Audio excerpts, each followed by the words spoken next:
요한복음 14장 26절 27절 제가 읽어보겠습니다. 보혜사 곧 아버지께서 내 이름으로 보내실 성령 그가 너희에게 모든 것을 가르치시고 내가 너희에게 말한 모든 것을 생각나게 하시리라. 평안을 너희에게 끼치노니 곧 나의 평안을 너희에게 주노라. 내가 너희에게 주는 것은 세상이 주는 것 같지 아니하니라. 너희는 마음에 근심도 말고 두려워하지도 말라. 아멘.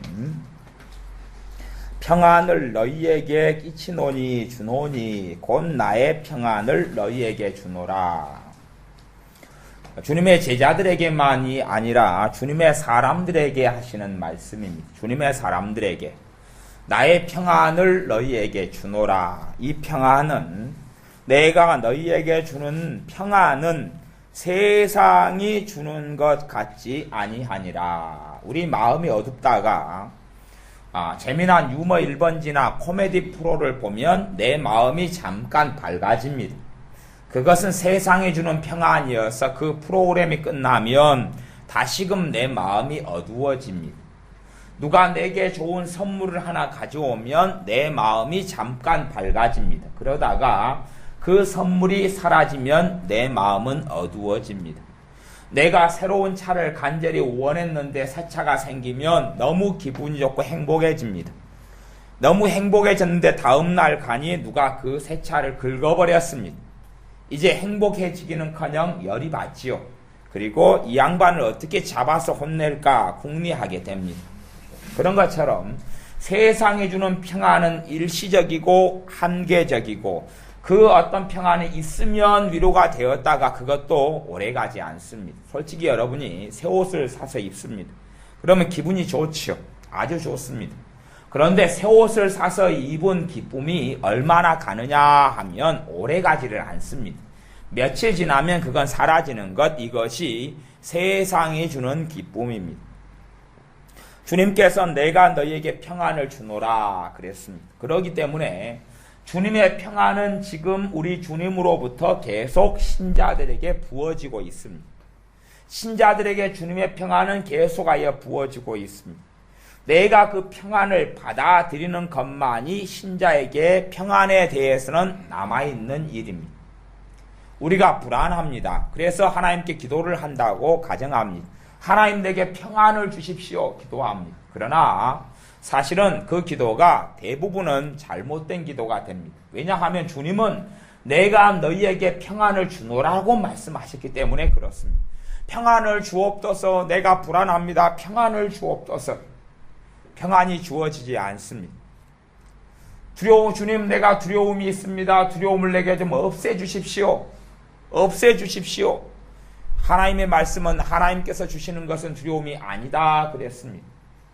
그리고 오직 능력과 근심과 또한 사랑하는 마음이다.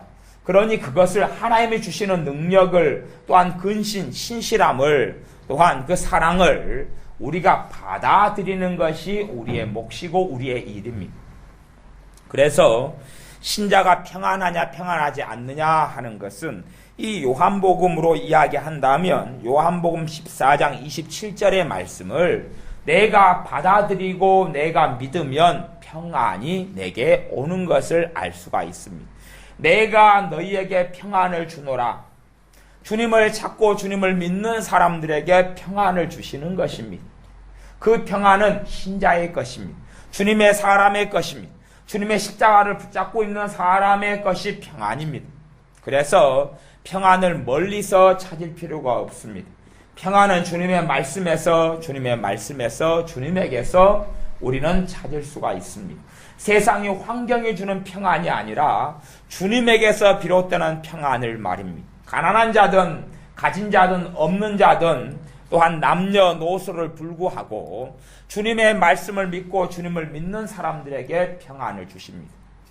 내가 평안은 나의 것이 아니다. 아니면 말씀과 상관없이 내가 주님 앞에 열심히 살아가야지 내게 평안이 있을 것이다 생각하면 그것은 말씀과 다른 것이기 때문에 평안을 누릴 수가 없습니다.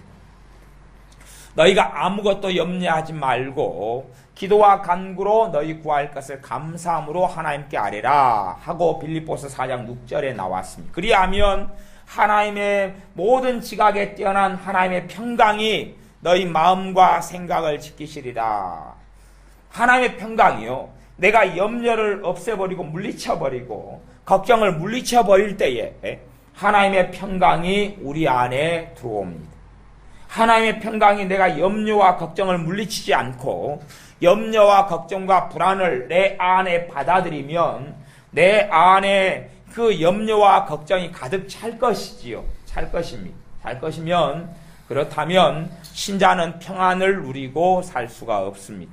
내 안에 하나님의 말씀에 근거한 것이 아니라 내 경험과 내 눈에 보이는 것과 때로는 원수 마귀로부터 오는 것을 내가 받아들이고 산다면 나는 말씀을 붙잡지 않은 사람이기 때문에 그렇습니다. 실상은 하나님의 말씀을 믿지 않는 불신앙은 하나님에 대한 반역입니다. 하나님을 대항하고 대적하는 것입니다. 하나님의 말씀을 믿지 않는 것은 하나님을 대적하는 행위입니다. 하나님과 싸우는 행위입니다. 하나님이 하나님의 말씀을 믿지 않고 신뢰하지 않고 하나님 말씀과 거부하는 삶을 살아가는 사람들에게 함께 하시는 그 은혜가 나타날 수가 없습니다. 하나님의 말씀에 우리는 이해하고 하나님의 말씀이 아닌 것은 아니요 라고 해야 됩니다. 하나님의 말씀을 받아들이고 하나님의 말씀을 새기고 말씀으로 사는 자녀가 반드시 돼야 됩니다. 하나님의 말씀을 담아두는 사람. 요한복음 15장 7절 말씀을 제가 읽어보겠습니다. 요한복음 15장 7절 말씀. 너희가 내 안에 거하고 내 말이 너희 안에 거하면, 너희가 내 안에 거하고, 우리가 주님 안에 거하는 것이 몇 가지가 있습니다만은 가장 첫 번째 것은 우리가 어떻게 그리스도 안에 있을 것이냐, 우리가 어떻게 주님 안에 거할 것이냐, 주님의 십자가를 믿는 믿음입니다. 주님 안에 거하는 것은 우리가 거룩해져서가 아닙니다. 우리가 깨끗해져서 주님 안에 거하게 되는 것이 아닙니다. 우리가 그리스도 안에 들어오는 것, 주님 안에 들어오는 것은 우리 주님의 대속을 믿는 믿음 때문에 그렇습니다. 우리 주님께서 우리 죄를 짊어지고 십자가에서 죽으셨고 부활하셨다는 것을 믿는 믿음으로 주님 안에 들어갑니다. 우리의 행위를 통하여, 행동을 통하여 주님 안에 들어가는 것이 아닙니다. 우리가 주님을 믿는, 주님의 보혈을 믿는, 주님의 십자가를 믿는, 주님의 구속을 믿는, 주님의 은혜를 믿는 믿음을 통하여, 그 말씀을 붙잡는 믿음을 통하여 그리스도 안에 들어갑니다. 그리스도 안에 거하게 됩니다. 우리가 내 행위를 의지할 때부터는 그리스도 안에서가 아니라 밖에서 살아가게 되는 것입니다. 내가 그리스도인이지만 그리스도인으로서 누리는 삶하고는 상관이 없어집니다. 우리가 그리스도 안에 거하는 것은 십자가의 복음만이 우리로 하여금 그리스도 안에 있게 합니다. 그것을 떠나서는 신자는 존재할 수가 없습니다. 건물이, 나무가 뿌리가 없이 제대로 생명을 유지하고 사는 나무가 없는 것처럼 우리 주님의 복음이라는, 주님의 십자가 복음이라는 기초가 없이는, 그것이 세워져 있지 않고는 그리스도 안에 거할 수가 없습니다. 신자는 끊임없이 행동을 요구받습니다. 하나님의 말씀에서도 행동과 행함과 순종을 요구받습니다. 하지만 행동과 행함과 순종을 요구받는 그것이 하나님의 말씀의 뿌리, 믿음의 기초를 대체하거나 결코 대신할 수가 없습니다. 결코 대신하거나 대체할 수가 없습니다. 우리 주 예수님을 믿는 믿음, 주님의 십자가에 근거한, 주님의 구속과 대속에 근거한 그 믿음의 뿌리를 결코 우리의 행위나 행동이나 삶이 대신할 수 없습니다. 대신하게 되어지면 우리의 믿음은 빈약해지고 약해지게 되는 것입니다. 너희가 내 안에 거하고, 첫 번째 안엔 주님의 대속, 주님의 십자가를 믿는 믿음 때문에 그렇습니다. 그렇게 주님 안에 거합니다. 두 번째는 이제 너희가 내 안에 거하고 내 말이 너희 안에 거하면. 첫째, 우리가 예수님의 십자가를 통하여 누구 안에 들어옵니까? 예수님 안에 들어오죠. 그렇지, 예수님 안에 들어와서 그렇게 신자가 되어지지만 주님의 말씀이 우리 안에 거하는 것과 거하지 않는 것은 또 다른 일이 됩니다. 말씀이 내 안에 들어오면서부터 내 믿음은 성장하고 자라갑니다. 영적인 어린아이에서 영적인 청년에서 영적인 장년의 신앙으로 자라갑니다. 하나님의 말씀이 내 안에 들어오지 않으면 나는 언제까지나 내가 주님의 십자가를 통하여 주님 안에 들어왔지만 말씀이 내 안에 들어오지 않으면 나는 항상 어린아이 신자로 남습니다. 갓난아이 신자로 항상 남습니다. 갓난아이 신자로 항상 남기 때문에 어린아이의 특성과 특징이 그대로 나타납니다. 어린아이와의 특성과 특징이 나타납니다. 주님께서 이야기하는 너희가 어린아이처럼 되지 아니하면 천국에 들어갈 수 없다. 그런 어린아이하고 틀립니다. 일상적인 어린아이의 특징은 욕심, 시기, 질투 그런 것입니다. 상대방이 인정하지 못하는 것, 그리고 자기 마음에 안 들면 계속 공격하는 것이죠. 제가 그랬어요. 자라가는 어른의 특징은 내 죄입니다. 내 잘못입니다. 내가 회개해야지요 라고 합니다. 하지만 어린아이는 저 사람 때문이에요. 쟤 때문이에요. 제가 그랬어요. 그렇게 이야기합니다. 아이가 늦잠을 잤습니다. 엄마가 야단을 칩니다. 너가 왜 늦잠을 자서 학교에 지각했느냐? 그러면 잘못된 어린아이는 그렇게 말합니다. 피곤했어요. 그럽니다. 피곤했어요. 피곤하면 자기 몸이 아닙니까?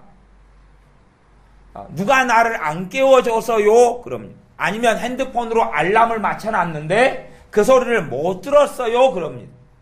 그것은 잘못된 어린아이의 특징입니다. 어린아이의 특징입니다. 문제는 그것이 아니에요.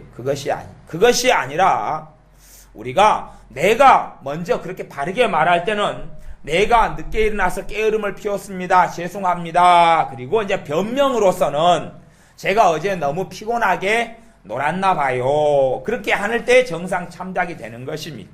내가 책임을 지는 가운데 변명도 필요하고 이유도 필요한 것이, 물론 적절한 변명은 인간관계를 좋게 만들어주고 오해를 없앱니다만은 하나님 앞에서는 변명의 문제가 아니라 내가 그랬습니다 라고 해야 되는 것입니다. 그러나 영적인 어린아이는 자기가 책임지려 하지 않습니다. 특징이 그렇습니다. 욕심을 부리고 서로 더 차지하려 그러고 그렇게 살아가지만 내가 책임을 전가하지만 책임을 내가 지지 않습니다. 신자는 우리의 죄를 주님께 전가시키고 주님께 넘깁니다. 믿음을 통하여. 그러나 내가 책임을 지고 회개해야 될 필요성은 절대 적입니다. 내가 책임을 지고 내가 죄인입니다.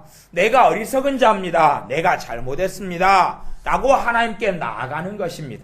그리고 내 죄를 믿음을 통하여 어린 양 대신 주님께 넘겨드리는 것이 회개 기도입니다. 그래서 회개의 본질이 항상 구약 성경에 잘 나와 있습니다. 구약 성경의 번제라든지 속죄제, 속건제, 화목제 등의 제사를 볼 때에 회개가 무엇인지 알 수가 있습니다. 회개는 짐승을 데려옵니다. 내가 죄를 지었습니다. 어린 양을 데려옵니다. 소를 데려옵니다. 염소를 데려옵니다. 비둘기를 데려옵니다. 그리고 그 머리에 무엇을 합니까? 안수를 하죠.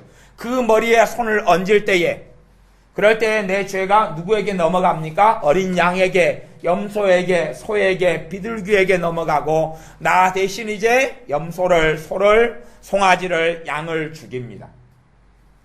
그런데 시간이 흘러가면서 제사 제도가 변질됐습니다.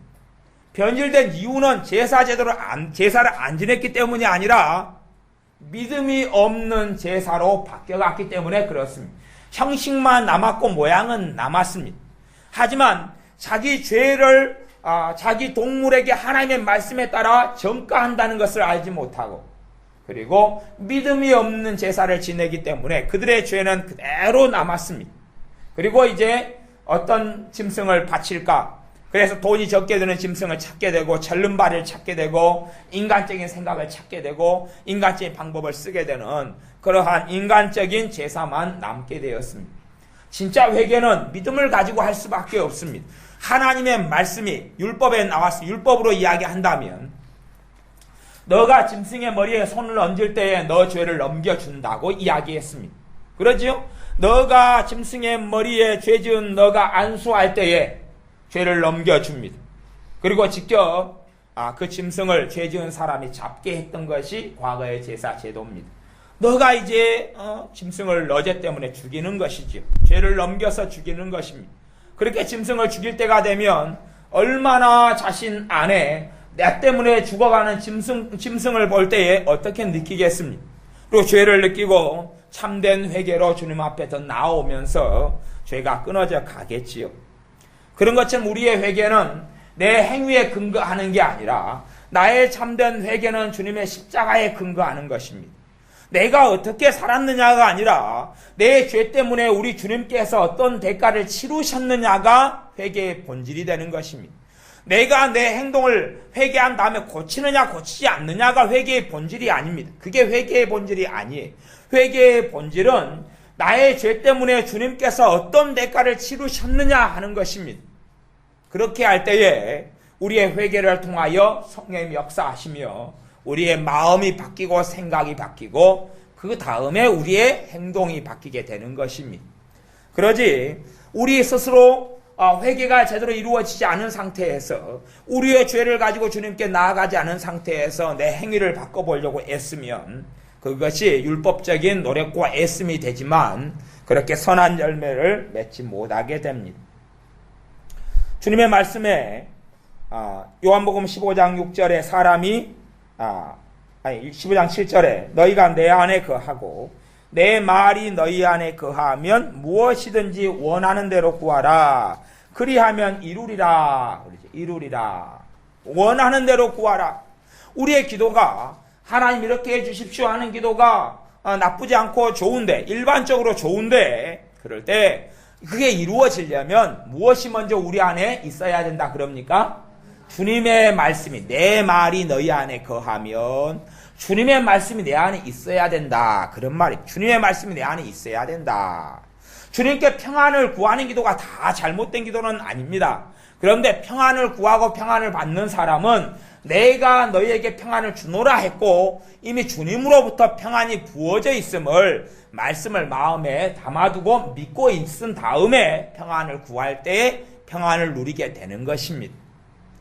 그러지 주님이 내게 평안을 줄지 안 줄지 모르겠다. 아니면 구하면 언제 주실지 모르겠다. 그리고 말씀이 내 안에 거하지 않는 사람이 평안을 자꾸 구해보아야 사실은 평안을 얻고 누리기는 극히 어렵고 실제로는 영원히 받지 못할 수가 있습니다.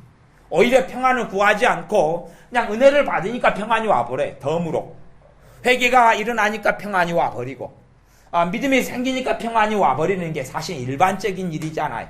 평안을 구해서 오는 거라기보다는 그리고 평안을 구할 때는 대부분의 신자들은 받지 못하는 이상한 현상을 보게 됩니다. 왜냐하면 말씀이 그 사람 안에 없기 때문에 그렇습니다. 내 말이 너희 안에 거하면 무엇이든지 원하는 대로 구하라. 무엇이든지 원하는 대로 받으려면 말씀이 많지요? 이쪽 말씀을 내가 두려움에 대한 말씀, 놀라지 말라, 두려워하지 말라는 말씀이 내 안에 들어오면 두려움과 싸울 수 있습니다. 근심에 대한 말씀, 너희는 아무것도 염려하지 말고 근심하지 말라, 너 근심함으로 키를 한 잔나 더 할 수 있느냐 등등의 근심과 이기고 싸울 수 있는 말씀을 내가 가지면 근심과 싸우고 근심과 이길 수 있습니다. 그래서 무엇이든지 원하는 대로 구하라 했을 때 내 말이 그럴 때 그냥 성경 한 구절이 그걸 이야기하지 않습니다. 내가 필요한 부분과 분야에 대한 이야기입니다. 하나님의 재정의 은혜와 재정의 복과 축복을 받으려면 하나님의 말씀에 따라 재정에 대한 말씀을 내가 붙잡아야 하는 것입니다. 너희의 모든 쓸 것을 채우시리라. 그 말씀을 내가 붙잡고 그 말씀에 믿어지고 깨달아지고 내 안에 확신이 오고 담대함이 올 때에 재정에 채우시는 주님을 만나고 체험하게 됩니다. 그는 주님은 부요하신 자로서 너희를 인하여 가난케 되시면 너희로 부요케 하려 하심이니라고 말씀합니다. 봐보세요.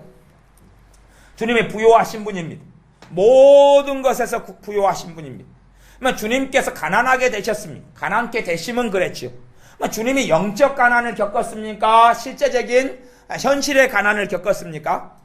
주님은 현실의 가난을 겪었습니다. 인자가 머리 둘 곳이 없다. 현실의 가난. 그래서 성견세를 너희 메시아, 너희 주님은 성견세 안 내느냐? 너희 선생은 안 내느냐? 그러니까 어찌 하나님의 아들이 성견세 내냐? 그러면서 그러나 그들이 시험에 들지 않게 하고 그들이 잘못된 생각을 하지 않기 위해서 성견세를 반세계를 내야 되겠다. 그러면서 간 낚시질해라. 고기가 한 마리 잡힐 텐데 한 세겔이 거기에 나오는데 너와 나를 위해 성견세를 내라 그랬습니다. 주님이 돈이 있다는 이야기입니까? 없다는 이야기입니까? 없으니까 낚시질하라 그러지요. 성견세 내려면 주님이 그래 주머니에 호주머니에서 여기 한 세겔이 있다. 그래서 너와 나를 위해서 내라 그렇게 안 하시고 주님이 돈이 없다 그 말입니다. 왜 없어요? 우리로 하여금 부욕해 하시려고. 부요하신 자로서 이 땅에서 모든 천지 만물이 주님의 것인데 가난하게 이 땅에 사신 이유가 우리로 부욕해 하려고. 그러니 앞에 가난함이 이게 실제적인 가난입니다. 실제적인 가난이에요. 영적 가난이 아니고 실제적인 가난이에요. 그렇다면 우리로 부욕해 하려 합니다는 말씀은 이것은 실제적인 부요를 이야기하지 영적 부요를 전제로 하는 게 아니에요. 이해되세요? 성경의 해석이 문자적인 해석, 문맥적인 해석에 의해서 볼 때에 앞에가 영적 가난이 아니라 실제적인 가난이면 뒤에가 실제적인 부요가 되는 것이 여러분의 삶 속에 하나님의 말씀을 붙잡음으로 말씀을 통해서 좋은 것을 얻고 누려야 됩니다. 말씀을 가지지 않은 사람은 믿음이 성장하지 않고 자라지 않습니다. 말씀이 없는 사람은 믿음이 성장하지 않으니 어떤 눈만 남냐 하면 육체적인 눈만 남습니다. 눈으로 무엇이 보이는가, 무엇이 느끼는가, 어떤 걸 느끼는가 그것만 잡고 그것만 마음에 사로잡혀 살아갑니다. 내 마음에 느끼고 눈으로 보고 정서적으로 감정적으로 느끼고 보는 것만 내 안에 가득 들어오게 됩니다. 다시 이야기하면 영으로 살지 않고 혼과 육으로 사는 사람이 되고 맙니다. 내 영으로 사는 사람, 영으로 하나님을 경배하고 내 영으로 하나님을 찾고 하나님은 영과 진리로 예배하는 자를 찾으시느니라. 내 영으로 하나님을 예배하는 사람, 혼을 정서, 지성, 그 다음에 이성, 그걸 감성, 이걸 혼이라고 이야기합니다. 그런 혼으로 살아가는 게 아니라 현실을 보면 태풍이 불어오면 두려움을 느낍니다. 그건 혼으로 살아가고 보는 것으로 살아가는 것이지. 그러나 태풍을 볼 때에도 신자는 두려움을 느끼지 않습니다. 왜요? 말씀은 믿으라고 이야기하고 성령님께서는 그 말씀을 진리라고 증거하시기 때문에 그렇습니다. 우리는 나를 가르쳐줄 사람들을 찾습니다. 나를 새로운 길로 인도해줄 사람을 찾습니다. 그러나 말씀이 무엇을 이야기하냐 하면 14장 26절에 보면 보혜사 곧 아버지께서 내 이름으로 보내실 성령, 그 성령님께서 누구의 이름으로 오셨어요? 주 예수 그리스도의 이름으로 오셨습니다. 그래서 우리 안에 성령님이 계시는데 또한 주님이 계신다 그러는 것입니다. 왜? 성령님께서 우리 주님의 이름으로 오셨기 때문에 그렇습니다. 그래서 내 안에 성령님이 계신다도 맞고 주님이 계신다도 맞습니다. 또한 성령님을 통해서 우리 주님께서 우리에게 내주하고 계시는 것입니다. 그런데 그 성령님께서 그가 너희에게 모든 것을 가르치시고 내가 너희에게 말한 모든 것을 생각나게 하시리라 그렇게 말씀하십니다. 우리에게 모든 것을 가르치시는 분이 성령님이다 그럽니다. 물론 이 말씀을 지식으로 정보로 아는 사람에게는 이런 성령님의 역사가 없습니다. 성령이 모든 것을 가르치신다 그랬잖아요. 그런데 이 말씀을 지식으로 아는 사람, 신학으로 아는 사람, 정보로 아는 사람에게는 그런 역사가 없습니다. 그러나 이 말씀을 믿음으로 받아들이는 사람에게는 그런 사람은 성령님의 가르치신 것과 성령님이 내게를 인도하시는 것을 기대하지요. 기대하는 믿음이 있다 그 말입니다. 왜? 말씀을 믿으니까 내 안에 이 말씀을 통한 열매를 기대하고 고대하고 구하게 되지요. 그리고 그 열매를 찾게 됩니다. 우리는 성경을 읽을 때 대부분의 신자들은 기도합니다.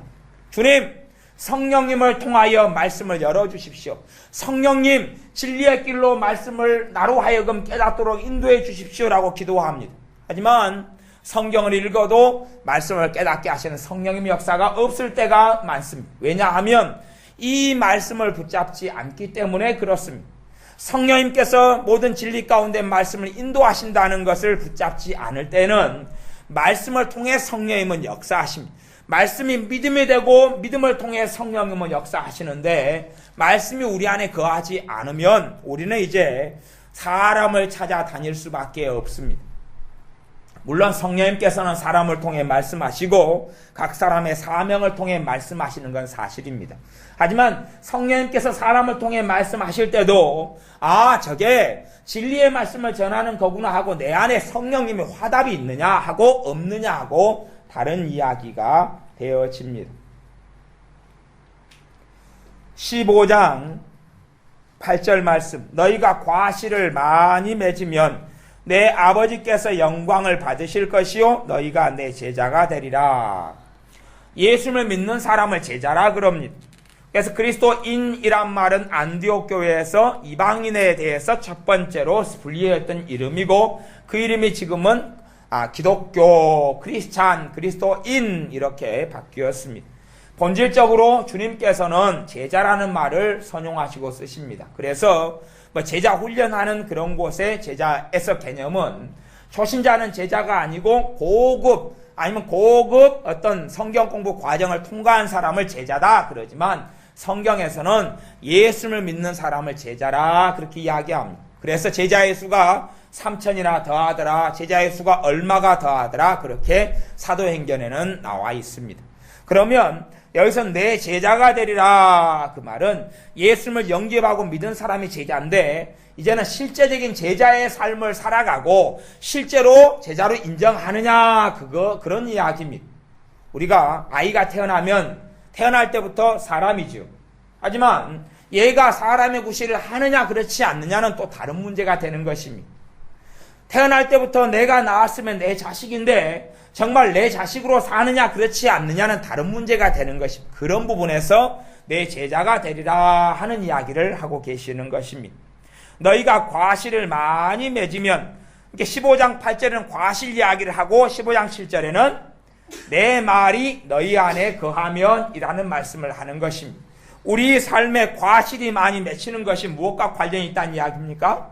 하나님의 말씀, 우리 주님의 말씀이 내 안에 얼마나 거하느냐 하고 관련이 있다. 그런 이야기입니다.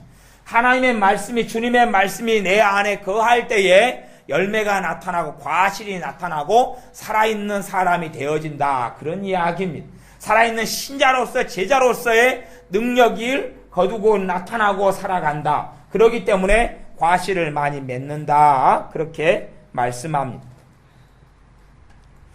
15장 10절 말씀, 내가 아버지의 계명을 지켜 그의 사랑 안에 거하는 것 같이 아버지의 계명을 지켜에는 두 가지 의미가 있다 그랬습니다. 첫 번째 지켜는 말씀 아버지의 계명을 지킨다 그럴 때 어디에서 지키는 겁니까? 마음에서 지키는 게 첫 번째 것이.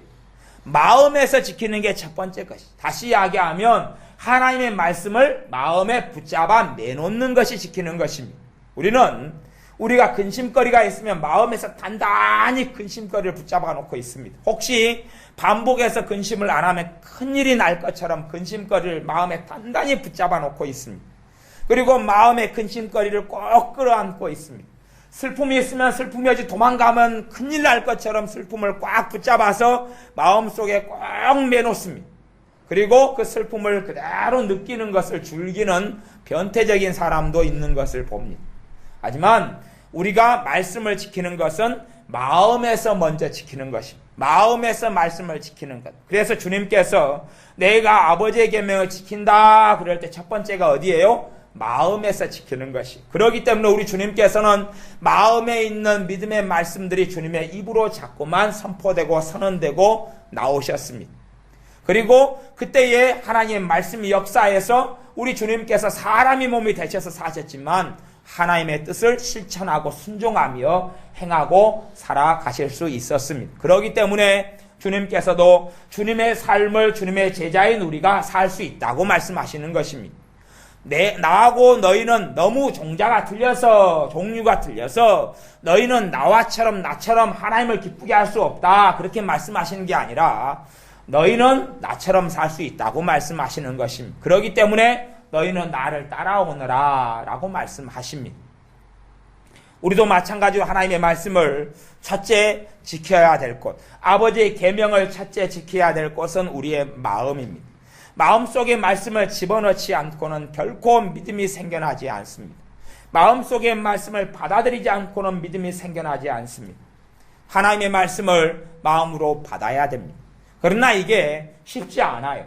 왜냐하면 운전을 우리가 처음 배울 때 운전을 잘하는 베테랑이 되지 않잖아요. 왜냐하면 운전을 처음 배울 때 너무 힘들었어요. 솔직히 우리가 근심을 마음속에 담아두고 근심을 잘하는 사람이 되는 데까지는 시간이 꽤 오래 걸렸습니다. 짧게 걸린 게 아닙니다. 철저하게 훈련을 해서 시간이 오래 걸렸습니다. 어린아이는 태어날 때부터 시간이 지나면서 쉽게 근심하지 않습니다. 물론 마귀가 틈을 타고 악한 영이 틈을 탈 때 그렇게 하는 경향이 있습니다. 그래서 아이들이 마귀가 틈을 타고 공격을 받아들이거나 아니면 안 좋은 부모의 것이나 안 좋은 환경을 받아들이면서 근심하고 살려면 시간이 오래 걸립니다. 제가 사람을 관찰하고 연구하기를 좋아합니다. 그래서 심리학적으로 이야기하면 사기질론이나 아니면 팔기질론, 플로렌스 리타우에나 아니면 그런 어떤 목사님의 그런 기질론의 이론으로 이야기한다면 우울질 가장 내성적인 성격의 사람들, 그런 성격의 사람들을 제가 관찰을 합니다. 우울질이 도대체 어떤 방식과 어떤 방향으로 삶을 살아가느냐 관찰합니다. 이 사람들은 생각이 많고 사고가 많지. 관찰합니다. 근데 그러면서 이제 어른 우울질을 관찰하면서 어떤 우울질을 제가 관찰하냐 그러면 아이 우울질을 관찰합니다. 어른 우울질과 아이 우울질을 관찰합니다. 그런데 유사점이 별로 없습니다. 아이가 성격상으로 이야기할 때 우울질 그러면 가장 안 좋은 성격이다 이렇게 대부분 인식이 되는데 어린 아이를 관찰하는데 이 아이가 상담학적이나 심리학적으로 테스트해가지고 살펴보면 이 아이는 분명히 우울질입니다. 그래서 사고형입니다. 생각이 많습니다. 그런데 이 아이가 어른의 특성을 가지고 있지 않습니다. 의외로 우울질인데 왜 이렇게 아이가 밝지? 왜 이렇게 명랑하지? 왜 이렇게 쾌활하지? 그럽니다. 그리고 이제 시간을 가지고 제가 관찰했으니까 10살 된 아이가 22살이 됐습니다. 저도 끈질기게 관찰을 하죠. 22살이 돼서 관찰했는데 얘가 10살 때 모습을 내가 아는데 22살 때의 특징이 전혀 다릅니다. 전형적인 우울증 환자처럼 나타나고 방콕을 하고 혼자의 세계에 갇히고 살아가요. 얘가 10살 때, 12살 때, 13살 때는 그렇지 않았는데 그렇게 변해버린 것이 다시 이야기하면 어떤 식으로 성격의 이론을 MBTI로 하든 애니어그램으로 하든 아니면 팔기질론으로 하든 사기질론으로 하든지 간에 뭐라고 말할지라도 하나님이 각 사람에게 태어날 때부터 기질을 허락하십니다. 기질과 교육이 합쳐져서 성격이라는 게 만들어지기 때문에 성격은 항상 변해갈 수 있습니다. 교육, 경험 여러 가지가 합쳐져서 기질과 합쳐져서 가치관을 만들어내고 성격을 만들어냅니다. 하지만 하나님께서 모든 신자에게 모든 이 땅의 사람에게 주신 기질이라는 것은 다 선하고 좋은 것입니다. 다 선하고 좋은 걸 주셔요. 어떤 기질이 안 좋고 어떤 기질이 좋은 걸 주시는 게 아니에요. 그렇게 다 각 사람의 쓰임새대로 각 사람의 필요대로 사회의 필요대로 가정의 필요대로 개인에 맞는 기질을 허락하셔요. 하지만 우리가 내 기질에 잘못된 것을 혼합을 시키고 짬뽕을 시키고 잘못된 가치관을 만들어내면서 잘못된 길을 걸어가기 때문에 사람이 나중에 느끼는 것은 내 성격이 마음에 안 든다 그러는 것입니다. 사실은 성격을 만든 사람은 누구예요? 자기거든. 자기예요. 자기. 내 하나님이 주신 기질에다가 내가 어떤 걸 해석하고 받아들이고 생각하면서 왜곡해가는 것입니다. 그래서 제가 우울질을 이야기를 해요. 분명히 이 아이가 어릴 때는 그렇지 않구나. 그런데 나이 들어가니 완전히 변해서 안 좋은 쪽으로 변했네 하는 걸 보게 됩니다. 거꾸로요. 거꾸로. 다시 이제 그 아이가 주님을 만나고 성령 세례를 받았습니다. 성령 충만을 받았습니다. 그래서 제가 살펴보니까 이 아이가 어릴 때 가장 좋고 행복했던 모습으로 다시 돌아가는 것입니다. 지금의 특질을 벗어나고 지금의 성격을 벗어나 버리는 것입니다. 근데 제가 보기엔 벗어나는 게 아니라 돌아가는 것 같이 보여져요. 원래의 기질을 찾아가는 것으로 첫째는 보여집니다. 물론 두 번째는 그 기질을 성령님께서 보완을 또 하시지만, 그러나 본질적으로는 하나님 만들어 놓은 것을 찾아가요. 그러다가 은혜를 또 까먹으면 옛날로 또 돌아가고 안 좋은 것으로 돌아가는 것을 봅니다. 우리 자신에 대해서, 내 가진 성격에 대해서 불평하고 불만하고 다른 사람이 되기를 원하는 것은 하나님 앞에 범죄입니다. 하나님의 창조하심과 우리를 빚으심을 부인하는 것입니다. 그래서 우리가 우리 자신에 대해서 허물과 부족함과 모남과 잘못됨은 회개해야 되지만, 내가 내 자신에 대해서 거부하고 부정하는 것은 자아 부인하고는 다른 길입니다. 자아를 부인하는 것하고는 다른 길입니다. 사실은 자아를 부인하고 자기 자아를 죽여버리고 하는 가르침들이 꽤 많습니다만은, 사실은 그것은 잘못된 가르침이 굉장히 많습니다. 무슨 말이냐 그러면, 성경은 갈라디아서 2장 20절은 뭐라고 선포하냐 그러면, 2000년 전에 그리스도와 함께 내가 십자가에 어쨌다 그럽니까? 죽여라 그럽니까? 죽었다 그럽니까? 죽었다 그러는 것입니다. 죽었다는 진리를 받아들일 때에 내 육정이 사라져가고 내 속사람이 새롭게 되어지고 내 인생과 삶이 달라지는 것을 보게 되는 것입니다. 내가 나를 죽이려고 애쓸 때는 아무런 가치가 없는 헛수고를 하고 있어. 바람을 잡으려는 것 같은, 물을 움켜쥐려고 하는 것 같은 어리석음을 얻게 됩니다. 자아를 죽이려는 게 아니라 주님과 함께 내 자아가 죽었다는 것, 내 옛 자아가 죽었고 새로운 자아로, 새로운 사람으로 거듭난 것입니다. 자아를 죽였다, 자아를 죽여라라는 가르침에는 봐보세요. 우리가 예수를 믿는 사람이 되었습니다. 그러나 유감스럽게도 내 안에 옛 자아와 새 자아가 공존합니다. 그러지요? 그런데 성령님의 역사를 통해 거듭나고 새롭게 되어진 부분이 있어요. 물론 영은 거듭났고, 그리고 내 정서, 감정, 가치관 등등의 여러 가지가 말씀에 따라서 달라져가는 과정입니다. 조금이든 많이든. 그런데 성령님의 역사로 달라져가는 부분까지도 내가 부정하려 한다면, 속사람에 속한 부분까지도 죽이고 부정하려 한다면 전혀 맞지 않는 게 되죠. 그래서 불협화음과 문제를 많이 만들어낼 수가 있습니다. 우리에게 성경이 말씀하는 것은 내가 주님과 함께 죽었다라는 사실입니다. 주님과 함께 2000년 전에 내가 죽었다라고 성경은 선포하고 있습니다. 그렇기 때문에 우리가 고백해야 된다면, 내가 분노와 혈기 때문에 고백해야 된다면, 하나님, 내가 왜 아직 성질이 안 죽었을까요? 라고 고백하는 게 아니라, 주님과 함께 내가 옛사람이 죽었습니다라고 고백할 때 내 성질이 사라져간다, 그 말입니다. 내가 왜 주님 아직도 나는 혈기가 많아서 문제입니다, 어떻게 하면 좋나요가 아니라 이것 때문에 주님께서 죽으셨습니다. 또한 주님이 십자가에 죽으실 때 내가 내 혈기에 대해서 죽었습니다 라는 게 갈라디아서 2장 20절 말씀입니다. 정욕으로 인하여 정욕이 십자가에 못 박혔다라고 성경은 말씀합니다. 내가 이 정욕이 많은 걸 어떻게 해야 될 거예요가 아니라, 말씀에 따라 현재는 내게 정욕이 많고 문제가 많은 걸 보지만 하나님의 말씀에 따라 내가 정과 욕심이 십자가에 못 박혔습니다 라고 고백하는 것이 말씀에 따른 바른 고백이 되어지고, 그 말씀이 내 안에 들어올 때 말씀이 내 삶을 변화시키며 내 옛자와 본성을 변화시켜 가기 시작합니다. 이걸 성화라 그럽니다. 예수님을 닮아간다 그러고 예수님께까지 자라간다 라고 이야기하는 것입니다. 우리는 끊임없이 도전에 직면합니다. 말씀을 믿을 것이냐 아니면 내 살아갔던 대로 믿을 것이냐. 한 아이가 걱정의 사람이 될 때까지도 시간이 굉장히 많이 걸립니다.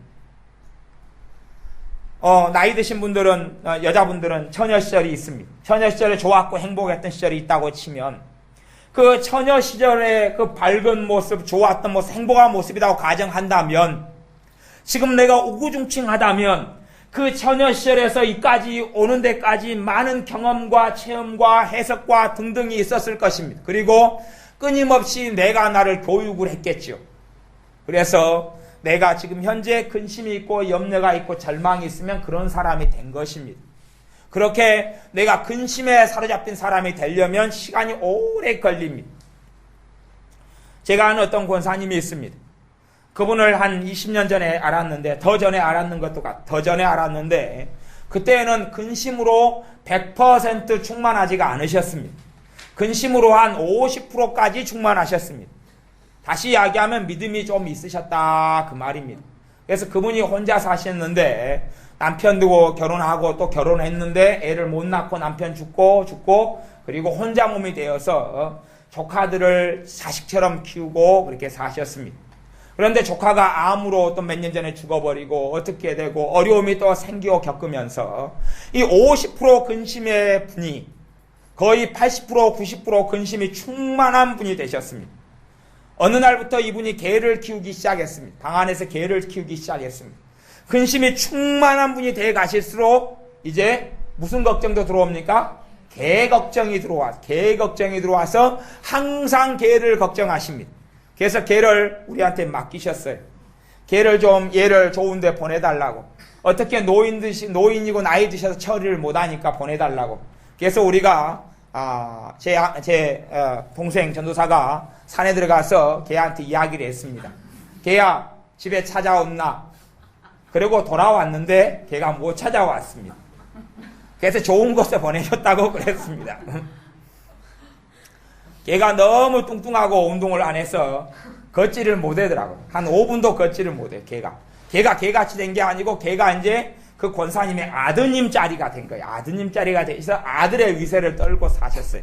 그래서 개를 챙겨주려고 본인도 안 드시는 소고기도 자주 챙겨가셔가지고 먹이시고 때가 되면 똥 누여줘야 되는데 걱정하시고 염려하시고 그렇게 걱정 근심의 사람이 되면서 한 번은 이제 우리 교회 권사님이 아니시니까 근데 이제 많이 돌보고 음식 해주고 김치 해주고 이렇게 이제 원장님이 많이 그렇게 항상 하셨어요. 어머니처럼 이렇게 돌봐주고 그랬는데 제가 간혹 한번 예배를 드리고 말씀을 전하면 근심이 너무 충만해가지고 더 이상 말씀이 들어갈 자리가 없어져 버렸습니다. 말씀이 더 이상 들어가지를 않는 거예요. 전혀 들어가지 않아요. 옛날에는 그렇게 그분이 기도의 사람이셨어요. 기도로 많이 살았어요. 그런데 점점 근심을 받아들인 다음에는 이제는 완전히 건강을 잃어버리고 왜 믿음이 역사해야지 건강을 지키고 하나님의 자녀가 장수하다가 살 것인데 기도할 능력도 잃어버리고 믿음을 잃어버리고 근심이 거의 100%까지 충만케 되어져서 지금은 이제 다 어떻게 못하고 요양원으로 지금 들어가셨어요. 그래 정말 비참하고 힘들게. 왜? 가장 신자의 비참한 것이 뭐예요? 주님을 믿고 따르는 믿음이 약해지고 사라져 간다는 게 신자의 슬픔이고 신자의 절망이에요. 우리의 절망은 돈이 없는 게 아닙니다. 우리의 절망은 주님과 멀어지는 것이, 우리의 절망은 믿음이 약해지는 것이, 우리의 절망은 주님을 사랑하고 주님을 의지하는 믿음이 약해지는 게 신자의 가장 큰 절망입니다. 근데 그분이 그렇게 변해갔어요. 왜냐하면 근심으로 자기를 계속 먹고 받아들이고 교육시켰기 때문에 그렇습니다. 오래 걸리는 일입니다. 말씀의 사람, 믿음의 사람이 되는데도 시간이 걸립니다. 시간이 걸려요. 한 귀에 해결이 되면 얼마나 좋겠습니까? 말씀을 한번 들었더니 믿음이 충만한 사람으로 변했습니다. 그럼 그런 말씀이 있다면 나도 한번 들어보고 싶어요. 근데 그런 게 없습니다. 내가 말씀을 계속 사람이 떡으로만 살 것이 아니요 하나님 입에서 나오는 모든 말씀으로 살 것이니라. 우리 주님께서 말씀으로 항상 사셔서 아버지 하나님의 말씀과 아버지 하나님과 동행하고 사셨던 것처럼 우리도 우리 주님의 길을 따라서 주님의 말씀으로 아버지의 말씀으로 우리를 양식 삼고 채워야 됩니다. 아멘. 양식 삼고 채워야 돼. 시간이 걸리는 일이 되는 게 많아요.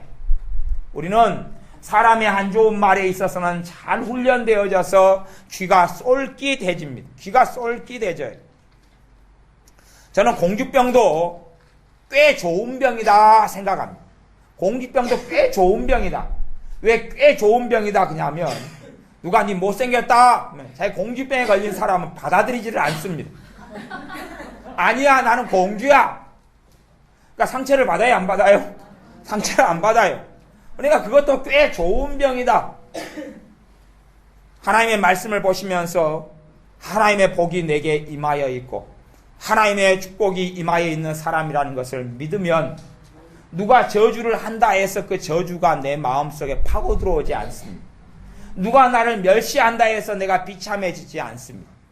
하나님의 왕 같은 제사장이라는 것이 내가 믿어지고 말씀을 내가 믿으면 하나님의 백성이고 하나님의 아들이요 딸이라는 걸 믿으면 영접하는 자 곧 그 이름 예수의 이름을 믿는 자들에게는 하나님의 자녀가 되는 권세를 주셨으니 말씀하신 대로 내가 하나님의 자식임을 믿으면 내가 붙잡으면 누가 나를 괄시하고 멸시해도 그것 때문에 그렇게 상처를 받지 않습니다. 왜요? 그 상처를 주는 말들과 반대되는 하나님의 말씀이 그 상처를 주는 악담과 험담과 싸울 수밖에 없기 때문에 그렇습니다. 싸울 수밖에 없기 때문에 그렇습니다. 제가 어떤 책을 보거나 그러면 잘못된 게 있으면 말씀의 제안에서 쑥 올라옵니다. 그래서 말씀이 이거 잘못됐다 말씀에 비추어서 그렇게 올라와요. 이런 걸 보면 말씀이 올라옵니다. 잘못됐다 그렇게 되어집니다. 그런 것처럼 우리의 삶 속에 하나님의 말씀이 있으면 말씀이 우리의 무기입니다. 너희는 성령의 검 곧 하나님의 말씀을 가지라 그러죠. 가지라. 성경책을 가지고 있는 게 가지는 게 아닙니다. 이 말씀이 내 안에 들어와 심기어져야 30배, 60배, 100배의 결실을 얻는 것입니다. 말씀을 내가 가지는 말씀을 내가 쓸 수가 있습니다. 내가 사용할 수가 있습니다. 밥하는 것을 누가 10번을 보여준다 해서 10번 밥하는 것을 내가 본 다음에 한 번도 밥을 해보지 못한 사람이 밥을 바로 잘 하게 될 수가 없습니다. 왜냐하면 그것은 내가 하는 것이 아니기 때문에 그렇습니다. 내가 직접 해야 된다 그 말입니다. 좋은 설교를 많이 듣습니다. 하지만 그것은 내 것이 아닙니다. 내 것이 아니에요. 농부가 자기 밭에 씨를 많이 뿌리는 것을 내가 보았습니다. 그렇다 해서 그것은 내 밭에 씨가 뿌려진 것이 아닙니다. 하나님의 말씀을 직접 먹는 것은 내가 해야 되는 것입니다. 내가 해야 되는 것이 하나님의 말씀을 받아들이는 것은 내가 해야 되는 것입니다. 우리는 하나님의 말씀을 받고 먹는데 시간을 투자하지 않습니다. 성경 공부를 이야기하는 것이 아닙니다. 말씀을 내가 묵상하며 되새김질하면서 고백하며 말하는 것을 이야기하는 것입니다. 성경 공부식으로 신학교에서 하는 걸 잘 하려면 아마 히브리어를 잘 배우고 아니면 헬라어를 잘 배우고 아니면 국어, 논술, 논리를 잘 배워야 될지 모르겠습니다.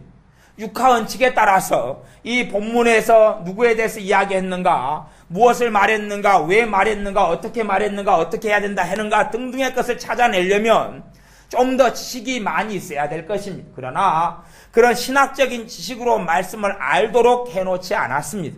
말씀 이외로 하나님께서 모든 신자가 먹을 수 있도록 첫째는 젖의 말씀이 있고 나아가서 단단한 말씀이 있습니다. 하지만 단단한 말씀은 젖의 말씀을 먹고 내가 양육되고 성장하면 먹을 수 있는 것입니다. 우리식으로 이야기하면 어린아이가 태어나면 젖을 먹이거나 분유를 먹입니다. 그리고 이제 밥으로 바꿔가려면 이유식을 먹입니다. 그리고 밥을 먹은 다음부터는 얘가 어지간하면 고기도 먹을 수가 있지요. 고기 먹는 것을 꼭 가르쳐야 먹습니까? 가르쳐주지 않아도 치킨 먹는 것은 잘 먹더군요. 치킨이 어디서 들었는지 몰라도 치킨만 하면 애들이 환호성을 지르는 것을 봅니다. 그래서 제가 어느 때는 치킨 먹을래 피자 먹을래 그럼 파가 나누이더라고요. 파당을 만들지 말라 그랬는데 애들이 벌써 치킨파하고 피자파를 나누이고 그래. 근데 얘네들이 또 이 일관성이 없어가지고 어제의 치킨파가 피자파로 넘어가버리고 어제 피자파가 치킨파로 넘어가더라고요. 쪽파가 양파되고 양파가 쪽파되는 거죠. 우리가 하나님의 말씀을 우리 안에 새기는데 시간을 투자해야 됩니다. 하나님의 말씀을 먹는데 시간을 투자해야 됩니다. 우리 교회 집사님이 교회에 어느 날 주일날에 사골 곰탕을 우려가지고 오셨어요. 그런데 물어보니까 이 곰탕을 우리는데 너무 진한 국물이 나왔는데 이 곰탕을 우리는데 그 가스통 반통이 들었다 그러더라고요. 얼마나 우려버렸는가 가스통이 반통이 들었다 그러더라고요. 정말 그래서 맛있고 좋은 곰탕을 주일날 교회 식구들이 먹었습니다. 정말로 귀한 걸 먹을 때 되면 요리를 잘 해야 되고 투자해야 되고 시간이 걸린다 그러는 것입니다. 그냥 대충 해가지고 먹으려면 그저 그런 것은 대충 해가지고 먹겠지만 값진 요리일수록 시간이 걸리지요. 그런 것처럼 음식을 씹어서 먹는데도 시간이 걸립니다. 우리가 음식을 먹어서 소화시키는데도 우리 몸이 몇 시간을 요구합니다. 그런 것처럼 하나님의 말씀을 쉽게 먹을 수 있다라고 생각하지 말고 말씀을 우리가 새김질을 해야 됩니다. 소가 여물을 씹는 것처럼 새김질을 해야 됩니다. 하나님의 말씀을 주야로 묵상하라, 밤낮으로 묵상하라, 아니면 하나님의 말씀을 내 입에서 떠나지 말게 하라, 내 눈에서 떠나지 말게 하라 말씀한 것은 그 말씀을 묵상하라는 뜻은 새김질을 해라 그 뜻입니다. 히브리어 말로 계속 반복하여 읊조리다, 반복하여 중얼거리다, 반복하여 말하다 그 뜻을 묵상의 뜻은 가지고 있습니다. 가만히 도 닦는 것처럼 승려들이 가만히 눈 감고 있는 게 묵상이 아니라 말씀을 계속 읊조리고 중얼거리고 시인하고 고백하고 선언하고 선포하고 그렇게 하는 것이 말씀 묵상이다 그것입니다. 그렇게 말씀을 먹는데 시간을 투자하고 시간을 보내야 됩니다. 그렇지 않고 피상적으로 신앙서적을 쓱 읽고 지나가고 신학책을 쓱 읽고 지나가고 설교를 쓱 듣고 지나가고 그렇게 해서는 내 것이 결코 될 수가 없습니다. 그건 구경꾼에 불과한 것입니다. 구경꾼이 아니라 말씀을 직접 먹는 참여자가 돼야 됩니다. 말씀이 내 안에 들어오면 무엇이 생기기 시작합니까? 믿음이 생기기 시작해요. 말씀이 내 안에 들어오면 말씀이 내 안에 평강으로 역사하기 시작합니다. 말씀이 내 안에 들어오면 내 안에 소망이 생기기 시작합니다. 말씀이 내 안에 들어오면 하나님의 사랑이 체험되기 시작합니다. 말씀이 내 안에 들어오면 사랑의 능력이 생기기 시작합니다. 말씀이 내 안에 들어오면 근심을 물리치기 시작합니다. 말씀이 내 안에 들어오면 주님을 더 의지하게 되고 사랑하게 됩니다. 요즘에 세상에는 쓸데없는 정보들이 많습니다. 쓸데없는 가십거리가 많습니다. 또 여기저기 막 공격할 것도 많이 찾아냅니다. 여기를 공격하냐 저기를 공격하냐 그리고 분별이라는 이름으로 많이 사용합니다. 거기에 시간은 많이 보냅니다. 하지만 정작 하나님의 자녀들이 하나님의 말씀을 먹는 데는 시간을 별로 보내지 않습니다. 물론 먹는 데 시간을 보낸다는 것이 성경 읽기를 부지런히 한다 그런 이야기가 아닙니다. 성경을 부지런히 읽었습니다. 뭘 물어보면 전혀 모릅니다. 성경을 오늘 3장 읽었습니다. 아 그래요? 3장 읽은 것에서 제가 물어보겠습니다. 답을 해보세요. 모릅니다. 그건 몰라요. 최소한은 성경 읽는 게 아니라 차라리 그것보다 공부를 하는 게 좋습니다. 공부가 더 훨씬 나은 것이 그 다음에 공부를 바탕으로 해서 이해하고 깨달은 다음에 그것을 받아들이는 작업을 하는 것이 받아들이는 작업. 누가 여러분이 처녀고 총각이어서 사랑하는 그녀가 있고 그 남자가 있는데 그 남자가 이야기했어요. 사랑해 이야기했어요. 그걸 처음 내가 사랑하는 남자 여자로부터 그 고백을 들었다고 쳐요. 그러면 마음에 그걸 새겨들려고 애를 씁니까 안 씁니까? 쓰죠. 처녀 총각. 처녀 총각이 아니시니까 모르시는가요? 시간이 오래 지나가지고 사랑한다 그러면 그걸 계속 듣죠. 그리고 생각하면 황홀해지고 생각하면 좋아지고 생각하면 어째 좋아지고 또 정말 내 마음을 황홀하게 하는 문자를 보냈어요. 그러면 문자를 이걸 영구 저장함에다가 집어넣어가지고 영구 저장함에 넣었다 그래도 내년 돼가지고 지워버려요. 그 남자하고 헤어졌거든요. 영구 저장함이 아니에요. 어쨌든 간에 저장해놓고 보고 또 보고 그렇게 한다. 그렇게 해서 새겨버려. 딱 새겼는데 그 남자가 배신하고 떠났어요. 그러니까 뭘 이야기해요? 니 나 지난번에 사랑한다고 하더니 떠나. 그리고 이제 막 그렇게 거시기 하죠. 그렇게 왜 그걸 하나 새기는데도 시간이 많이 흘러간다 그런 말이에요. 그렇게 되는 것이 하나님의 말씀을 새기는데 시간이 많이 흘러갑니다. 모르겠어요. 하나님께서 모세에게 돌판을 준비하라고 하신 이유가 그리고 맨 처음에는 돌판에가 하나님께서 십계명을 써주셨지만 두 번째는 모세의 성길로 인해서 두드라 돌판을 깬 다음에는 모세가 돌판도 만들고 거기에다가 직접 새겼어요. 그것처럼 하나님의 말씀을 새기는 작업이 제가 보기엔 돌판에 새기는 것처럼 어렵다 이렇게 생각이 들어집니다. 그래서 성경에도 비유하기를 육체의 신비에 새긴다. 육체 안에가 뭐가 있어요? 마음이 있죠. 마음에 이제 돌판에다가 말씀을 새긴다 그렇게 되어 있습니다. 물론 성령님께서 말씀을 새겨준다도 있지만 또한 우리가 거기에 말씀을 새겨야 되는 것입니다. 내가 말씀을 새기는 수고를 해야 됩니다. 이게 돌판에 새기는 것처럼 쉽지 않다는 것을 아셔야 됩니다. 그냥 쉽다. 이건 지식입니다. 지식은 쉽습니다. 지식은 쉬워요. 여러분이 구구단을 외우실 때만 해도 구구단 외우는 것이 쉽지 않았습니다. 그걸 반복하여 해서 어느 때나 쓸 수 있는 구구단이 되었습니다. 그것처럼 그것 이상으로 하나님의 말씀을 내 안에 담아두기 위해서 애를 써야 됩니다. 내가 주님께 담아두려면 내가 너에게 평안을 주노라 그렇게 요한복음 14장 27절에 평안을 너에게 주노라 했으면 주님께서 내게 평안을 주셨다. 주님께서 내게 평안을 주셨다. 주님께서 주님을 의지하는 나에게 평안을 주셨다. 이렇게 고백하는 것이 시편의 방식입니다. 주님 내게 평안을 주셨습니다도 시편에가 있는데 그것보다 훨씬 더 많은 것이 그냥 혼잣말 같은 것이에요. 주님께서 나에게 평안을 주셨다. 주님께서 주님의 십자가를 통하여 나에게 평안을 주셨다.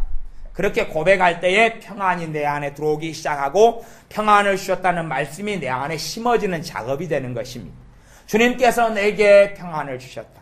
주님께서 내게 평안을 주셨다. 나아가서 주님 내게 평안을 주신 걸 내가 감사합니다. 주님 내게 평안 주시니 감사합니다. 주님 은혜를 주시옵소서 그렇게 기도하는 것보다 성경은 은혜와 진리는 누구로부터 왔다 그랬습니까? 예수님 그리스도에게서부터 왔다 그랬습니다. 은혜와 진리가 주님께서 이 땅에 오시면서 신자들에게 주님의 사람들에게 부어졌습니다. 그래서 진리의 성령님이 이 땅에 임하셨고 은혜가 우리 주님의 십자가를 통하여 대속을 통하여 부어졌습니다. 그러므로 은혜를 주십시오가 아니라 차라리 훨씬 좋은 것은 말씀에 근거하여 은혜 주시니 감사합니다. 나는 은혜가 있는 사람이다. 나는 은혜 받은 사람이다. 나는 은혜 속에 살아간다. 나는 은혜 속에 살아간다.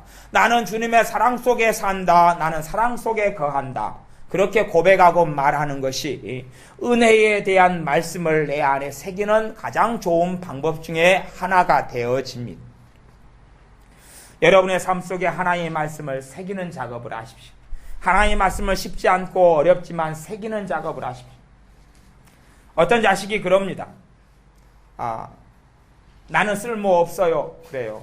그래서 왜 너가 쓸모없냐? 그랬더니 아빠가 너는 아무 짝에도 쓸모가 없다 그랬어요. 그래 언제 그 이야기를 하시디? 5년 전에 하셨어요. 네 그럼 5년 동안에 뭐 했냐? 그러면 아빠가 안 보일 때마다 너 쓸모가 없다. 그것을 열심히 묵상하고 새겼다 그러더라고. 그래서 지금은 그게 진리가 되어서 5년이 지난 다음에는 나는 쓸모가 없어요. 그렇게 살다가 이제 학교에서 얘가 사고를 쳤습니다. 선생님이 어쩌다가 어떤 이야기를 했냐 그러면 네가 어디가 쓸모가 있을까? 그렇게 했어요. 너가 아무데도 쓸모가 없다 그런 게 아니고 선생님이 너가 어디에 쓸모가 있을까? 그리고 물음표를 붙였어요. 그랬는데 애가 어떻게 받아들여요? 선생님이 증인이 되셨다. 아빠가 말씀하시고 선생님이 도장을 찍으셨다. 그러는 거예요. 그렇게 새기는데 시간이 오래 간다. 그 말입니다. 그리고 그 아이가 이제 더 많이 자라면 그게 고쳐지지 않으면 그럴 때는 시간이 흘러가면서 항상 생각하기를 교회에도 나는 쓸모없고 하나님께도 쓸모없고 하나님의 나라에도 쓸모없고 이 쓸모없는 인생 빨리 죽어야지 어쩌겠느냐. 그걸 병이 드니까 어째요? 쓸모없는 나에게 병이 들어야지 당연한 거다. 그리고 믿음으로 병이 고쳐지는 걸 기도하지 않습니다. 그렇게 되어지고 만다 그것이. 그러면 그 아이가 고침받으려면 쓸모없다는 것이 말씀을 통해 증명이 돼야 돼요. 이게 많은 신자들의 가치관이 하나님의 말씀이 뿌리에 있는 게 아니라 어릴 때 엄마가 한 말, 어릴 때 아버지가 한 말, 어릴 때 선생님이 한 말이 뿌리가 돼가지고 있어요. 어릴 때 삼촌이 한 말, 어릴 때 친구가 한 말, 그것이 놀리고 조롱하고 때로는 부모가 완벽한 존재가 아니기 때문에 성질나고 짜증내서 쏟아부은 말을 마음속에 꽉 담아두고 있어요. 그리고 그것을 진리로 삼아가지고 이 안에 담아두고 있는데, 문제는 살아가면서 그것을 잘 모른다, 그런 게 문제가 돼요. 그걸 몰라요. 알게 되려면 이제 말씀을 내가 먹다 보면 이 안에 숨겨져 있는 게 저항을 해요. 저항을 해요. 공주병이요, 옳은 측면은 뭐냐 하면, 하나님이 왕이시기 때문에 하나님의 아들, 딸은 영적으로는 왕자하고 공주입니다. 그래서 공주병은 공주병이 아니라 그냥 공주입니다. 그런데 외모로 공주병에 걸리는 건 병이고, 말씀으로 공주가 됐다는 걸 알면 그것은 진리고, 그렇게 되는 것입니다. 물론 공주가 많아 스타일이죠. 믿는 사람이 다 여자는 공주기 때문에 할머니 공주, 아줌마 공주, 어린애 공주, 골고루 공주가 많아서 문제지만, 그러면 내가 하나님의 자녀로서 왕자고 공주다, 또 왕 같은 제사장이다, 그래 만인제사장이라 그러는 것입니다. 종교개혁에서. 그러면 우리가 왕 같은 제사장이요, 하나님의 아들이요 딸이다, 아버지 하나님의 아들이요 딸이다, 그럴 때에 내 안에 쓸모없다, 어리석다, 너는 밥충이다, 너는 밥 먹는 거 빼놓고는 할 줄 아는 게 없다, 그러는 것이 내 마음 안에 심겨져 왔으면 내가 왜 받아들이기가 어렵다, 그것이 어떤 말씀을 먹는데 왜 시간이 걸리느냐, 그것하고 반대되는 것이 내 뱃속에 들어가 있기 때문에 그러는 것이, 그것이 저항을 합니다. 저항을 해요. 안 받아줘, 싫어, 그러는 것입니다. 우리가 살아오면서 실패를 많이 겪고 서러움을 많이 겪고 눈물을 많이 겪었으면 하나님이 너를 도우시는 분이다 라는 말씀을 받아들이기가 어렵습니다. 왜냐하면 여러 가지 겪은 사건과 일들을 통해서 하나님이 나를 돕지 않고 부모도 나를 돕지 않는다는 것을 나는 체험했기 때문에 그 가치관, 그 사상, 그 사고방식을 내 안에 견고한 진처럼 쌓아두고 있습니다. 그래서 하나님의 말씀을 통하여 모든 견고한 진을 파하는 강력이 하나님의 말씀이고, 모든 것을 높아진 모든 이론을 파해야 됩니다. 내가 가지고 있는 모든 이론을 가치관이다, 그러는 것입니다. 내가 가진 가치관을 말씀과 부딪혀서 깨뜨리고 무너뜨려야 됩니다. 그래서 말씀이 우리에게 심겨지는 데는 사실은 쉽지가 않습니다. 나이가 드신 분들은, 노인분들은 믿음이 잘 들질 않아요. 그래서 노인분들은 예수님 믿는 믿음만 꽉 붙잡고 그냥 불 가운데 얻는 구원처럼 그렇게 돌아가셔도 그게 복된 이런 신앙이고 복된 삶이다, 그렇게 저는 개인적으로 생각하기도 합니다. 왜냐하면 나이 드신 분들은 믿음이 잘 들어가지 않는 이유가, 70살에 믿었다 그러면 70살 때까지 말씀과 반대되는 것이 자기 마음속에 잔뜩 들어가 있어요. 하나님의 말씀이 들어올 자리와 공간이 거의 없습니다. 말씀이 들어올 공간과 자리가 없어요. 그래서 싸우려면 더 심각한 싸움을 해야 됩니다. 그런데 그 싸움을 나이 드신 분들은 살다 보니까 공수에 공수고 모든 것이 허무하다, 그래서 마음속에 이제 붙잡아 두지를 않습니다. 사랑했던 남편도 떠났고 아내도 떠났고 그 사랑했던 그 이도 늙어가지고 지금은 쭈그렁이 들어서 별로 사랑스럽지가 않고 등등으로 변해가서 모든 게 허무하다는 것을 깨닫는 나이가 되면 하나님의 말씀도 그렇게 허무한 것처럼 생각해서 붙잡지를 않습니다.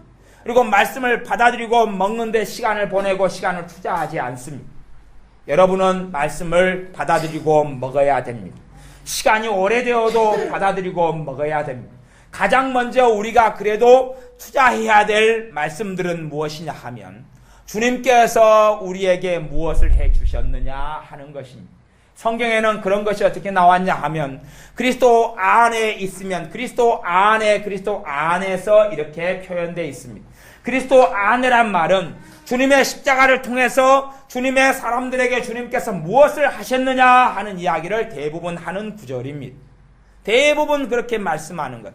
예수님을 통하여, 우리 주님을 통하여 내게 어떤 복된 은혜를 주셨는지, 내게 어떤 것을 주셨는지, 내게 어떤 은혜를 주셨는지, 그것을 많이 그런 말씀부터 묵상하기 시작해야 됩니다. 내 죄인된 내가 얼마나 무가치한 내가 하나님의 그 큰 사랑과 그 큰 은혜를 받은 사람인지, 은혜를 받았다 그럼 받았다, 받은 사람인지 묵상하고 새겨야 됩니다. 그럴 때에 우리가 우리 주님을 굳건히 의지하는 사람이 됩니다. 그것이 약해버리고 거꾸로 이제 어떤 믿음만 강해지고 세지냐 그러면 정말 기초는 부실하고 그런데 위로 올라갈수록 풍성해지는 것. 그래서 반드시 믿는 것 중에 하나는 뭐냐면 이스라엘에 12지파가 있었다. 그 믿음은 변치를 않습니다. 지식으로 정보로 들어오고 확실히 믿습니다. 이스라엘에 몇 지파가 있었다고요? 12지파가 있었다고. 12지파 이름은 누구다고? 예수님의 제자 12명의 이름은 무엇이다고? 확실히 그건 믿습니다. 하지만 사실은 그건 정보이지 그것이 믿음으로 작용할 이유는 별로 없습니다. 그렇게 쓸데없는, 완전히 쓸모없지는 않지만 그렇게 대단하지 않은 것들에 시간을 보내고 마음을 쏟습니다. 전에 미국의 어떤 주회가 굉장히 놀라운 그런 원시림 같은 그런 대단한 나무들이 숲으로 가득했습니다. 그러니까 어른 장정이 3명, 5명이 손을 잡고 있어도 그 나무를 다 둘러싸지 못할 정도로. 제가 지난번에 미국에 갔다 왔는데 미국에 가니까 나무들이 굉장히 아름드린 나무들이 많더라고요. 제가 사진 찍을 때도 그 나무를 손 둘레를 이렇게 잡아보면 저 같은 사람 한 두세 명이 있어야지 잡을 수 있는 나무가 일반 공원에가 그냥 많이 있어요. 그것보다 훨씬 대단한 나무들이 미국의 어떤 지역에 있었어요. 그래서 미국 산림청에서는 그 나무를 항상 잘 관리하고 그리고 가꾸고 돈을 많이 투자했습니다. 어느 날 보니까 나무가 다 쓰러져 있었어요. 거의 전부 다 쓰러져 있었어요. 그런데 그 지역에 태풍이 불지도 않았고 허리케인이 있지도 않았고 뭐 대단한 지진이 있지도 않았고 바람이 불지도 않았고 비바람이 치지도 않았고 뭐 기후상으로 특별한 일이 없었어요. 그런데 어느 날 나무가 다 무너져 있고 넘어져 있는 거예요. 그래서 여러 명의 지질학자들을 파송해서 알아보았어요. 도대체 왜 저 나무들이 다 자빠졌느냐 그래서 어떤 사람은 이게 병충이 먹어가지고 그렇다 이야기했는데 어떤 사람이 정답을 찾아냈어요. 병충을 먹은 나무가 하나가 있었어요. 한 그루가 있었어요. 그 나무가 병충이 먹어가지고 힘이 없어서 넘어졌어요. 근데 그 옆에 나무를 건드렸는데 그 옆에 나무도 넘어졌어요. 그것을 도미노 현상이라 그래요. 그 나무 종자가 지대가 어찌되었는지 몰라도 뿌리가 그렇게 위로 크지를 않았대요. 위에는 어마어마하게 크고 어마어마한 나무 줄기 이파리 그랬는데 뿌리가 깊지를 않았어요. 전반적으로 거기에 있는 나무들이. 그래서 하나가 충기 먹어서 큰 바람 없이 넘어졌는데 도미노를 일으켜서 싹 건드려가지고 다 넘어져 버린 거예요. 우리가 말씀이 뿌리가 없으면 바람이 안 불어도 자빠지고 맙니다. 바람이 안 불어도 넘어지고 맙니다. 입만 무성해가지고 되어서는 안 되고 뿌리가 깊이 내려야 됩니다. 뿌리가 깊이 내려야 됩니다. 절대 빼앗기지 않도록 말씀을 뿌리가 내리게 해야 됩니다. 그리고 그 말씀을 붙잡아야 됩니다. 말씀을 붙잡아야 돼요. 전능하신 아버지께서 내게 우리 주님을 통하여 무엇을 해주셨는가? 나는 내가 주님 안에서 어떠한 존재이고 어떠한 사람인가? 내가 어떠한 은혜를 받은 사람인가? 주님께서 나에 대해서 어떠한 관계에 있는가? 주님께서 나를 위해서 주님의 보좌 우편에서 중보기도 하고 계신다. 라는 말씀만 내가 붙잡고 있어도 사실은 우리의 삶에 누구보다 큰 힘을 얻고 살아갈 것입니다. 어떨 때요? 믿을 때에 그렇다 그런 이야기입니다. 믿음의 사람들은 믿음의 말씀 없이 믿음의 삶을 산 적은 아무도 없습니다. 믿음의 말씀 없이 믿음의 삶을 살 수는 없습니다. 그래서 여러분이 하나님의 말씀에 마음을 두고 시간을 투자하십시오. 하나님의 말씀을 묵상하고 받아들이는데 10분씩, 15분씩, 20분씩 투자하십시오.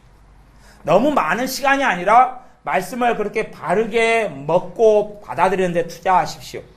성경의 저자가 누구니, 배경이 어찌 되었느냐, 뭐 등등, 이때 이스라엘 절기로 뭐다 등등 그런 이야기 말고, 그렇게 시간이 흘러가고 사라져버릴 이야기들 말고, 불변하는 하나님의 말씀에 눈을 초점을 집중하고 그것을 내 것으로 삼고 받아들이십시오. 그럴 때 우리의 믿음이 성장하고 자라며 우리가 믿음 있는 믿음의 사람이 됩니다. 그럴 때 여러분의 삶에 후회가 없고 열매가 과실이 풍성한 삶을 살게 될 것입니다. 기도하겠습니다. 아버지 하나님, 우리가 하나님의 말씀에 주의하며 하나님의 말씀을 묵상하며 새김질하며 말씀을 마음에 새기는데 시간을 투자하고 보내지 않은 부족함을 회개하고 고백합니다. 그리하오니 이제 우리가 하나님의 말씀을 마음에 새기고 살 수 있도록 도와주옵소서. 성령님 도와주셔서 말씀을 사랑하는 사람들이 되게 하여 주옵소서. 진리의 말씀을 사랑하는 사람들이 되게 하여 주옵소서. 그리하여 말씀을 마음에 새기고 마음에서 믿어져서 말씀이 믿음이 되어서 역사하여 하나님 아버지와 동행하며 주님을 기쁘시게 하는 주님의 제자로 살게 하여 주옵소서. 예수님의 이름으로 기도하옵나이다. 아멘.